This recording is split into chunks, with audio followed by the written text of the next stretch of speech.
d'électricité Q est égal au produit I fois delta de T, avec Q que je vais la remplacer par le nombre d'électrons fois E est égal à I fois delta de T. Et on sait que la quantité de matière N de électrons est égale à N sur Na, le nombre d'Avogadro.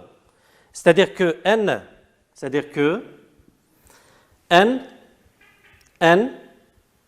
égal à N de électrons fois Na. Donc je vais la remplacer ici et j'aurai N de électrons Na fois E est égal à I fois delta de T. Donc N de électrons est égal à I fois delta de T sur Na fois E.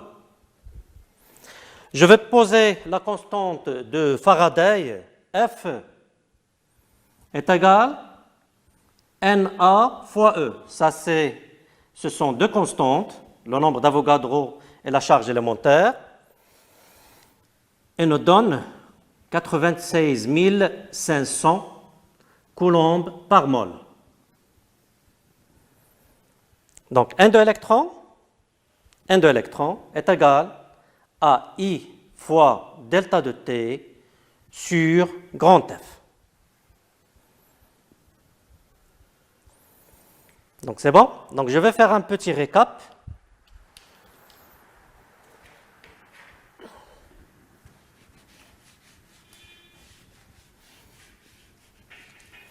Donc, je vais faire un petit récap de tout ce que j'ai dit.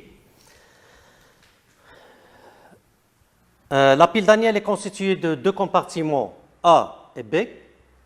Le compartiment A, j'ai mis la solution de sulfate de cuivre et une plaque de cuivre. Ici, c'est une solution de sulfate de zinc avec une plaque de zinc. Ici, c'est le point ionique. Le point ionique a deux rôles. Donc, lorsque la pile est en marche, on remarque que la plaque de cuivre, il y a un dépôt au niveau de la plaque de cuivre, c'est-à-dire que la masse de la plaque de cuivre augmente avec le temps. Ici, il y a usure de la plaque de zinc, c'est-à-dire que la masse de zinc diminue avec le temps. La représentation conventionnelle d'une pile, d'une façon générale, constituée par deux couples M1, N1 et M2, N2 est la suivante. Donc je mets là M1, N1 M2, N2 M2. Si M1 est le pôle positif, qu'on l'a appelé, c'est la cathode. M2, c'est le pôle négatif, c'est-à-dire c'est l'anode. Je mets là Cr+, et AO-. Cr+, c'est-à-dire que dans la cathode, il y a réduction, et c'est le pôle positif. Dans l'anode, il y a oxydation, et c'est le pôle négatif. Donc ici, puisque M1, c'est le pôle positif, donc c'est la cathode, donc il y aura réduction.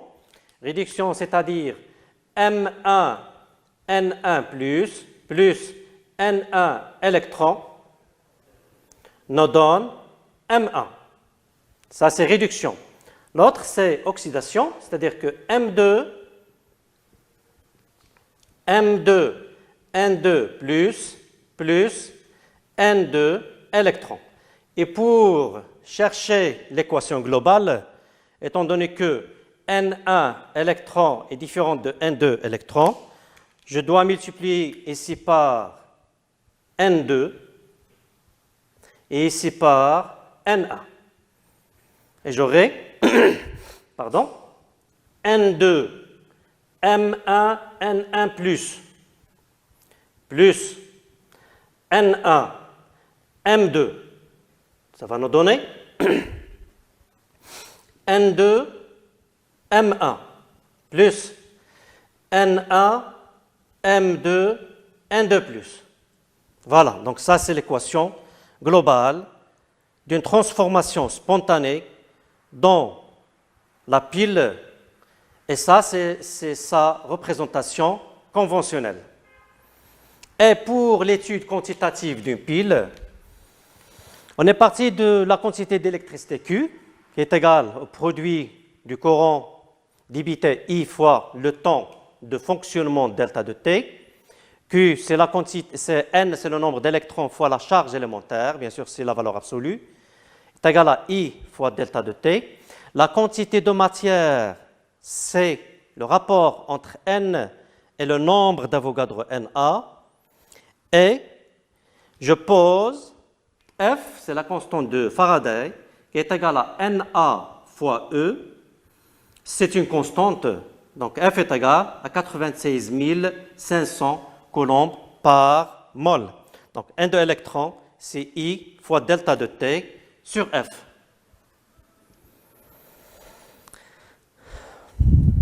Donc je vais faire un petit exercice d'application.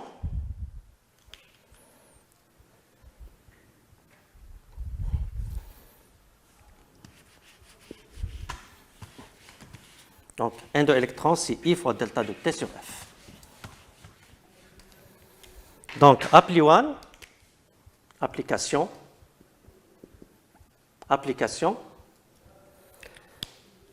Donc, un exercice d'application. Je vais considérer une pile dans la représentation conventionnelle. Donc, on considère une pile dans la représentation conventionnelle et donc pour la représentation conventionnelle, C de plus, CU, C de plus, puis AG plus AG. AG plus AG. Ça, c'est l'anode. Et ça, c'est la cathode. La question, c'est l'équation de la réaction.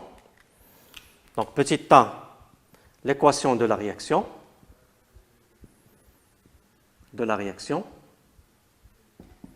Petit 2,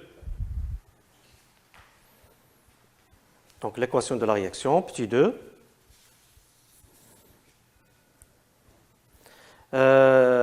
I, c'est 86. Donc, on donne I, c'est 86 milliampères et delta de T est égal, le temps de fonctionnement, c'est 1,5 minutes. 1,5 minutes. Donc, petit a, on va chercher la quantité d'électricité Q. La quantité d'électricité Q.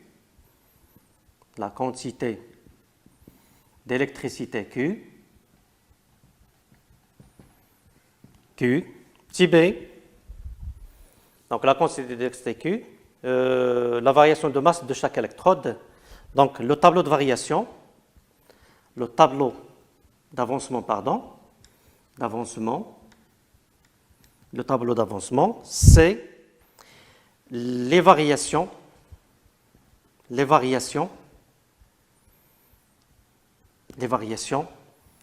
masse de chaque électrode.